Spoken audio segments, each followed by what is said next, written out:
Good morning all of you. हमारे YouTube channel geography junction में आपका हार्दिक स्वागत है। आज हम राजस्थान भूगोल की श्रृंखला को आगे बढ़ाते हुए राजस्थान में परिवहन व्यवस्था यानी राजस्थान में परिवहन के स्रोत क्या क्या है, राजस्थान में परिवहन व्यवस्था किस प्रकार है और राजस्थान में परिवहन व्यवस्था की लंबाई या कौन कौन से स्रोतों से किस किस प्रकार से होता है, तो उन सभी के बारे में आज अपन इस लेक्चर में चर्चा करेंगे। तो सबसे पहले बात करते हैं जो परिवहन यानी परिवहन का उपयोग किस प्रकार किया जाता है, परिवहन का उपयोग क्या होता है। तो अपन बात करते हैं किसी भी खाद्य सामग्री या कच्चे माल है या जो उत्पाद है उसको एक स्थान से दूसरे स्थान पर ले जाने के लिए जिन साधनों का प्रयोग किया जाता है उन्हें अपन क्या कहते हैं, परिवहन के साधन। जैसे अपन बात करते हैं जैसे रेल परिवहन हो गया, सड़क परिवहन हो गया, अपन कह सकते हैं वायु परिवहन हो गया, जल परिवहन हो गया। इन सभी साधनों के द्वारा अपन कच्चे माल को एक स्थान से दूसरे स्थान पर ले जाते हैं। जैसे उद्योगों से यानी कच्चे माल को उद्योगों तक पहुंचाना और उद्योगों से जो उत्पाद निर्मित किया जाता है उसको वापस मार्केट में पहुंचाना, ये काम होता है परिवहन का। या अपन कह सकते हैं जो अपन की यात्राएं की जाती है जैसे अपन को, तो वो अपन परिवहन साधनों के माध्यम से अपन यात्राएं करते हैं। यानी जो परिवहन के साधन है वो किसी भी वस्तु को एक स्थान से दूसरे स्थान पर ले जाने के लिए उनका मुख्य रूप से उपयोग किया जाता है। जैसे अपन बात करते हैं कि राजस्थान में परिवहन व्यवस्था के बारे में क्या क्या साधन अपन काम में लेते हैं या राजस्थान में कौन कौन से साधनों से परिवहन संभव है। तो अपन बात करते हैं सबसे पहले कि राजस्थान में परिवहन के साधन आर्थिक समृद्धि के सूचक होते हैं। जैसे परिवहन आर्थिक समृद्धि यानी जो परिवहन के साधन है जिससे अपन को आर्थिक समृद्धि यानी जैसे कि अपन को पैसे मिलते हैं उनसे, जैसे अपन परिवहन से लेके जाते हैं इधर से उधर, तो उनसे जो साधन काम में लिए जाते हैं उनसे अपन को आर्थिक इकोनॉमिक रूप से लाभ होता है अपन को, ठीक है। जो इस प्रकार अपन कह सकते हैं आर्थिक समृद्धि सूचक, जिस देश के पास में जितने ज्यादा से ज्यादा परिवहन के साधन होगा वो देश उतना ही अधिक आर्थिक दृष्टि से समृद्ध होगा परिवहन के साधनों की दृष्टि से। जैसे अपन कह सकते हैं विकसित देशों में जापान वगैरह है, अमेरिका वगैरह है, चीन वगैरह, जहां पर अधिक से अधिक परिवहन के साधनों को बनाए भी जाते हैं और वहां पर अधिक परिवहन के साधन भी है जो आर्थिक लाभ पहुंचाने वाले साधनों में माने जाते हैं। तो अपन बात करते हैं अगली बात, जो उद्योगों से कच्चा माल, पक्का माल या अपन कह सकते हैं प्रोडक्ट उत्पाद या यात्रा करने में या खाद्य सामग्री पहुंचाने में या कृषि कार्य में जो अपन साधन लेते हैं। जैसे उद्योग का यानी परिवहन का उपयोग, जैसे अपन किसान ट्रैक्टर या मशीनों का उपयोग, परिवहन के साधनों का उपयोग खेत जोतने में करता है। उद्योगों का माल इधर से उधर पहुंचाने में किया जाता है, कच्चा माल या उत्पाद। अपन कह सकते हैं गन्ने को चीनी उद्योग तक पहुंचाना। अपन कह सकते हैं ब्रेड वगैरह या बड़ी बड़ी जो कारें होती है उनको पहुंचाना दूसरे देशों से दूसरे देशों में, या एक राज्य से दूसरे राज्य में, या एक जिले से दूसरे जिले में। ये जो सभी काम होता है ये परिवहन का उपयोग होता है। कि परिवहन का उपयोग किस प्रकार होता है, तो ये अब अपन अगली बात करते हैं कि राजस्थान सड़क परिवहन, वायु परिवहन तथा रेल परिवहन तीनों राजस्थान में है। यानी राजस्थान की बात की जाए तो यहाँ पर रेल परिवहन भी है, सड़क परिवहन भी है और वायु परिवहन भी है। लेकिन यहाँ पर अंतरराष्ट्रीय रूप से या राष्ट्रीय रूप से कोई जल परिवहन नहीं है राजस्थान में। ये ध्यान रखना है कि यहाँ पर जल परिवहन नहीं है, यानी सड़क परिवहन, वायु परिवहन और रेल परिवहन है। अब अपन अगली बात करते हैं कि परिवहन के साधनों को मुख्य रूप से अपन उनका वर्गीकरण कितने भागों में करते हैं। परिवहन के साधनों का मुख्य रूप से उनका वर्गीकरण करते हैं अपन, यानी परिवहन का वर्गीकरण। परिवहन का क्या वर्गीकरण अपन करते हैं कि एक स्थल परिवहन और एक जल परिवहन होता है, एक वायु परिवहन होता है। मुख्य रूप से अपन परिवहन के साधनों को तीन भागों में बांट सकते हैं। स्थल परिवहन यानी जो स्थल भाग है वहां पर चलने वाले यातायात के साधन, रेल पर, फिर अपन कह सकते हैं जल परिवहन यानी जल में जो साधन चलते हैं, नाव, जहाज वगैरह, और फिर वायु परिवहन यानी जो हेलीकॉप्टर है, एरोप्लेन है, स्पाइस जेट है। ये अपन वायु परिवहन यानी परिवहन का अपन मुख्य रूप से तीन भागों में वर्गीकरण करते हैं। फिर अपन बात करते हैं कि स्थल परिवहन को कितने भागों में वर्गीकरण किया गया। जैसे अपन कहते हैं स्थल परिवहन में जैसे स्थल पे कौन कौन से साधन चलते हैं, जैसे एक सड़क परिवहन हो गए, यानी जो रेल, जो मोटर गाड़ियां हैं, मोटरसाइकिल है, बसें हैं या ट्रक हैं, ये जो सड़कों पर चलने वाले जो परिवहन के साधन, उनको अपन सड़क परिवहन में शामिल करते हैं। फिर अपन करते हैं रेल परिवहन, यानी जो रेलवे, यानी रेलवे पटरियों के ऊपर या रेल के द्वारा जो परिवहन के साधन है, जैसे मेट्रो ट्रेन है, पैसेंजर है, मालगाड़ी ट्रेन है, तो इनको अपन क्या करते हैं, रेल परिवहन में शामिल करते हैं, रेलगाड़ियों को। फिर अपन बात करते हैं पाइपलाइन है, ये भी जो स्तर भाग में होती है, जो बड़ी बड़ी पाइपलाइन होती है, जिससे जैसे अपन कहते हैं तरल पदार्थों का एक स्थान से दूसरे स्थान पर ले जाने का सबसे उत्तम तरीका है पाइपलाइन। जैसे अपन कहते हैं बाड़मेर से जो कच्चा माल, पेट्रोल, खनिज वगैरह निकलते हैं, उनको सीधा फैक्ट्रियों तक पहुंचाना, यानी अपन कह सकते हैं उनको रिफाइनरी तक पहुंचाने का काम है जो पाइपलाइनों से होता है। वो सबसे अच्छा और सस्ता भी होता है और सबसे सुलभ साधन है, वो है आपका पाइपलाइन। तो राजस्थान में भी कुछ पाइपलाइन है, उनका राजस्थान में भी कुछ हिस्सा है, या राजस्थान में भी कुछ उनकी पार्टनरशिप है, जिससे राजस्थान को भी पाइपलाइनों का कुछ परिवहन योग्य है और राजस्थान में भी परिवहन का उनको लाभ मिलता है पाइपलाइनों से राजस्थान में। फिर अपन बात करते हैं जल परिवहन। जल परिवहन होता है, एक तो नदियों में होता है जल परिवहन, यानी बड़ी बड़ी नदियों में जो नाव वगैरह या जहाजों से परिवहन होता है। फिर अपन कह सकते हैं समुद्र, सागर या महासागरों में परिवहन होता है, परिवहन के साधन उपलब्ध हैं, जैसे बड़े बड़े जहाज है, पनडुब्बी है, नाव है, ये। तो यहाँ पर तो राजस्थान में तो ये है नहीं, राजस्थान में जल परिवहन नहीं है। फिर बात करते हैं वायु परिवहन। तो वायु परिवहन को मुख्य रूप से अपन दो भागों में बांट सकते हैं। अपन कह सकते हैं एक राष्ट्रीय विमान होते हैं और एक अंतरराष्ट्रीय विमान होता है, यानी इनको दो मुख्य रूप से बांटा गया, अंतरराष्ट्रीय श्रेणी और राष्ट्रीय श्रेणी।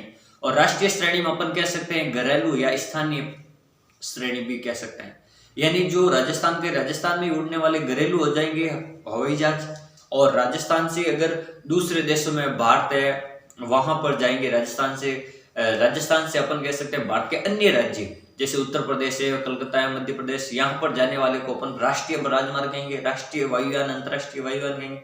और अंतरराष्ट्रीय वायुयान जैसे भारत से अमेरिका, भारत से बांग्लादेश, भारत से पाकिस्तान, यानी दूसरे देशों में जाने वाले को क्या अपन क्या कहते हैं, अंतरराष्ट्रीय विमान या अंतरराष्ट्रीय। तो राजस्थान में अपन बात करते हैं ये दो परिवहन हो गए, वायु परिवहन के साधन। फिर अपन बात करते हैं आज सड़क परिवहन में, जो अपन के परिवहन के स्थल परिवहन के साधन है, उनमें सबसे पहले अपन बात करते हैं पाइपलाइनों की, कि राजस्थान में 2-3 पाइपलाइन है मुख्य रूप से, जिसमें राजस्थान का कुछ हिस्सा या कुछ योगदान है। तो उनमें अपन बात करते हैं सबसे पहले परिवहन, पाइपलाइन परिवहन, यानी इसमें अपन पहली पाइपलाइन योजना पढ़ रहे हैं HBJ, यानी HBJ गैस पाइपलाइन है। यानी अपन ये कह सकते हैं ये पाइपलाइन कहां से गुजरती है, इससे कहां इनकी आपूर्ति होती है और इसका संचालन कौन करता है। अपन को मुख्य रूप से क्या क्या बातें याद है, पाइपलाइन कहां से गुजरती है, पाइपलाइन के में कौन सी कंपनी इसकी आपूर्ति करती है, और राजस्थान में कौन कौन से जिलों में इसका जो मांग है पूर्ति होती है, या अपन कह सकते हैं वहां पर इसकी सप्लाई होती है। तो 2-3 चीजें मुख्य रूप से। तो सबसे पहले बात करते हैं ये जो पाइपलाइन है HBJ पाइपलाइन, ये गुजरात के हजीरा से निकलती है, फिर ये MP के बीजापुर जाती है, फिर ये यूपी के जगदीशपुरा तक जाती है। तो ये गुजरात है, जैसे अपन बात करते हैं राजस्थान की, तो ये जैसे इधर से जाती है गुजरात से, फिर ये राजस्थान को क्रॉस करके फिर ये जाएगी आपके आगे राजस्थान, ये गुजरात से चली जाएगी, यहाँ से गुजरात, फिर राजस्थान, फिर यहाँ से मध्य प्रदेश, फिर यहाँ आगे चली जाएगी यूपी तक, यहाँ पर जाएगी यूपी के जगदीशपुरा तक। तो ये 3-4 राज्यों से होकर गुजरती है। तो राजस्थान में भी इसका कुछ हिस्सा है, या राजस्थान में भी इससे कुछ आपूर्ति होती है। सबसे पहले इसका संचालन कौन करता है, गैस अथॉरिटी ऑफ इंडिया द्वारा, यानी जो एक गैस पाइपलाइन है, गैस अथॉरिटी ऑफ इंडिया द्वारा इस पाइपलाइन का संचालन किया जाता है। और राजस्थान में इसकी जो आपूर्ति होती है, वहां पर 6 मुख्य खाद के कारखानों में इससे गैस की आपूर्ति होती है। सबसे पहले बात करते हैं कि अंता 12, अपन के राजस्थान के मुख्य रूप से कौन कौन से है, जैसे अंता 12 में जो खाद का कारखाना बनाएगा, वहां पर गैस की आपूर्ति होती है इससे। फिर कहते हैं गड्डे पान, गड्डे पान भी कोटा में, तो यहाँ पर भी इसकी आपूर्ति होती है, ये भी खाद का कारखाना। फिर चंबल फर्टिलाइजर, ये है कोटा में, चंबल फर्टिलाइजर जो उर्वरक बनाने का कारखाना है, ये है कोटा में। इन तीनों को, और एक और है सिमकोर ग्लास फैक्ट्री का कारखाना, सिमकोर ग्लास फैक्ट्री, जो कांच के बड़े बड़े कारखानों की फैक्ट्री है, वहां पर भी इससे गैस की आपूर्ति होती है, इस पाइपलाइन से, HBGA से, जो गुजरात से हजीरापुर से मध्य प्रदेश बीजापुर और मुख्य रूप से गुजरात यूपी के जगदीशपुर तक इसका मुख्य रूप से लंबाई है। तो इसका राजस्थान में 2-4 कारखाने, अंता, गड्डेपान, चंबल फर्टिलाइजेशन और अपन कह सकते हैं सिमको फैक्ट्री, ग्लास फैक्ट्री, यहां पर इससे गैस की आपूर्ति होती है मुख्य रूप से। फिर अपन बात करते हैं अगली गैस पाइपलाइन की बात, नगाड़ा सलाया पाइपलाइन, नगाड़ा सलाया पाइपलाइन। ये जो पाइपलाइन है, नगाड़ा स्थान है गुजरात का, और जो नगाड़ा स्थान है बाड़मेर राजस्थान का, और सलाया स्थान है गुजरात का। यानी बाड़मेर से गुजरात तक की एक पाइपलाइन है। उस पाइपलाइन का जो संचालन का कार्य है वो केन एनर्जी द्वारा किया जाता है। किसके द्वारा किया जाता है? केन एनर्जी कंपनी है, उसके द्वारा किया जाता है। और जो ये पाइपलाइन है, ये जो बाड़मेर में जो कच्चे तेल के कारखाने हैं, जो कच्चे तेल के कुएं हैं, वहां से जो बाड़मेर के सलाया, नगाड़ा से लेकर गुजरात के सलाया तक, ये रिफाइनरी तक इस तेल को लेके जाती है। जैसे अपन कहते हैं मंगला तेल क्षेत्र, बाड़मेर में एक तेल क्षेत्र है, कुआं या तेल क्षेत्र का मुख्य नाम है मंगला तेल क्षेत्र। वहां से कच्चे माल या क्रूड ऑयल को वहां से रिफाइनरी तक ले जाने का काम करती है। अब जो ये नगाड़ा सलाया पाइपलाइन है, इसका नाम अब नया नाम हो गया। इसका नया नाम है शहीद तुकाराम आमटे, शहीद तुकाराम आमटे। ये भारत की सबसे बड़ी हीट पाइपलाइन है।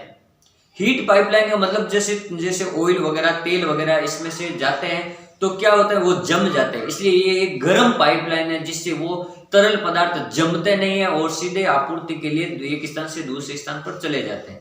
सबसे राजस्थान भारत की सबसे बड़ी हीटेड पाइपलाइन का नाम इसमें आता है नगाड़ा सलाया पाइपलाइन। और इसका नाम, नया नाम जो शहीद तुकाराम आमटे है, इसके नाम पर रखा गया। ये जो शहीद तुकाराम आमटे है, ये जो बंबई में जो कसाब को पकड़ने के लिए, जो बंबई जो ताज होटल पर जो हमला हुआ था, उसका मुख्य आरोपी था कसाब। उसको पकड़ने के लिए जो काम किया था वो शहीद तुकाराम एक पुलिस वाले ने किया था। उसके नाम पर इस पाइपलाइन का नाम रखा गया शहीद तुकाराम आमटे। फिर अपन बात करते हैं अगला, जामनगर लोनी पाइपलाइन, यानी जामनगर गुजरात से लोनी है यूपी तक, यानी ये वापस ऐसे गुजरात, राजस्थान, यूपी ऐसे जाएगी पाइपलाइन। तो ये जो जामनगर लोनी पाइपलाइन है, ये एलपीजी की पाइपलाइन है। किसकी? एलपीजी, जो गैस आपूर्ति के लिए जो पाइपलाइन है, घरेलू गैस उपयोग ली जाती है रसोई घर में, एलपीजी, उसके लिए जो पाइपलाइन लगी हुई है। ये पाइपलाइन देखो, कांडला जामनगर से दिल्ली और लोनी यूपी तक जाती है। ये कहां से? देखो, गुजरात से जाएगी, फिर दिल्ली, लोनी, यूपी तक ये जाती है। अब इसमें राजस्थान का क्या है? अब देखो, इसमें जो मुख्य इसका परिवहन होता है, रसोई गैस के लिए इसका परिवहन होता है। मुख्य रूप से इसका परिवहन है जो रसोई गैस के लिए इसकी आपूर्ति होती है। और इसकी आपूर्ति करने वाली कंपनी है गैस अथॉरिटी ऑफ इंडिया। मुख्य कंपनी कौन सी है? Gas authority of India company के द्वारा इसका क्या किया जाता है? संचालन किया जाता है इस पाइपलाइन का। और ये जो पाइपलाइन है, ये राजस्थान में से गुजरती है 3-4 जिलों में से। और राजस्थान में इसकी आपूर्ति अजमेर और जयपुर जिलों को होगी। राजस्थान में कौन कौन से जिले जिन इस पाइपलाइन से लाभान्वित होंगे?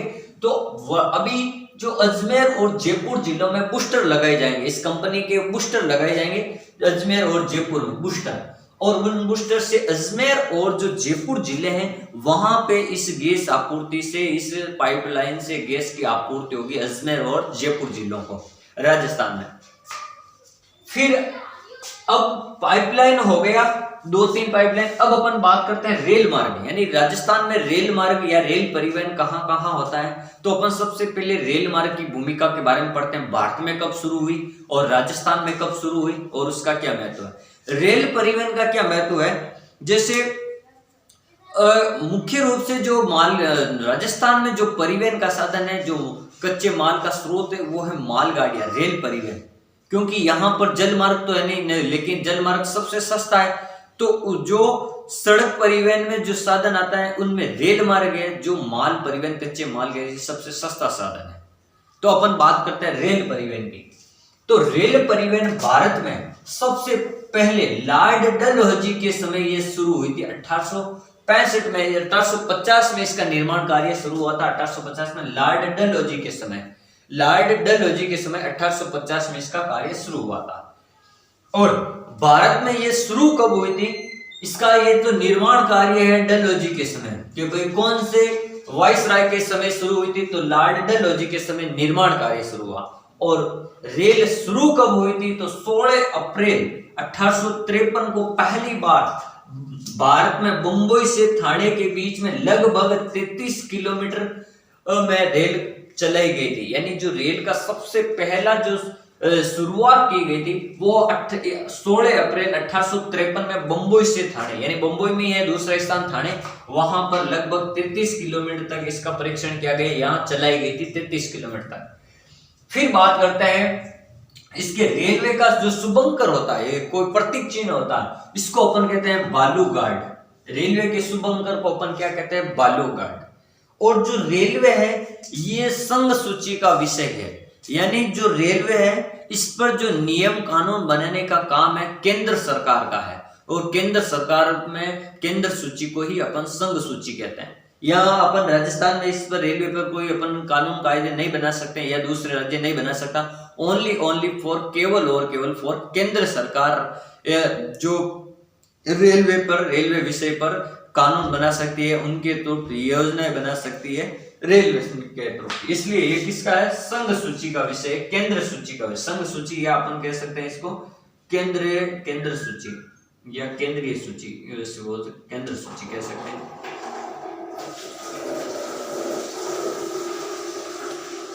अब अपन बात करते हैं राजस्थान में जो इतिहास क्या है रेल मार्ग का। राजस्थान में रेल कब से शुरू हुई, तो सबसे पहले बात करते हैं 1874, यानी भारत में 1853 था, तो 63 और 73 और 21 साल बाद में, यानी भारत के 21 वर्ष बाद में राजस्थान में शुरू हुई थी रेल।